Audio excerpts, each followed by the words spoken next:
The owner of a unique and beloved store in the Chicago area says they may have to close, and they're reaching out to the community for help. They've been in business nearly 90 years. Tonight, our Charlie DeMar takes us to American Science and Surplus. It's a store so unique, owner Patrick Meyer even struggles to define it. Very hard to do is describe American Science and Surplus.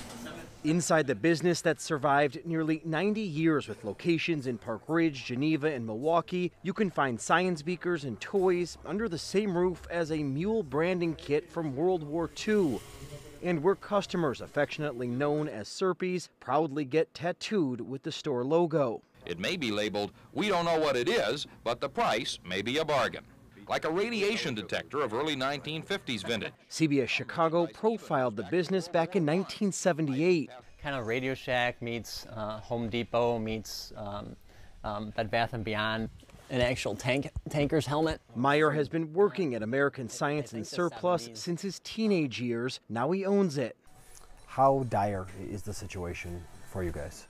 It's not great. We have to, there's a lot of different steps involved in pulling us out of this. Each store is different. Rising operational costs, competition from online retail giants like Amazon, and software problems, just some of the challenges Meyer says American Science and Surplus faces. You come in here, you build these relationships with people, and it's very hard for me to see anything happen to it. Meyer has launched an online fundraiser to try and save the business and his community. It's been 88 years and we built good relationships, and we were hoping that they can help out. From kids to senior citizens, the impact of this community staple spans generations.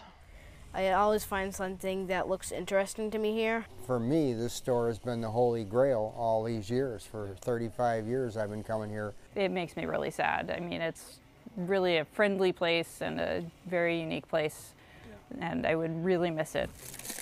In Park Ridge, Charlie DeMar, CBS News, Chicago.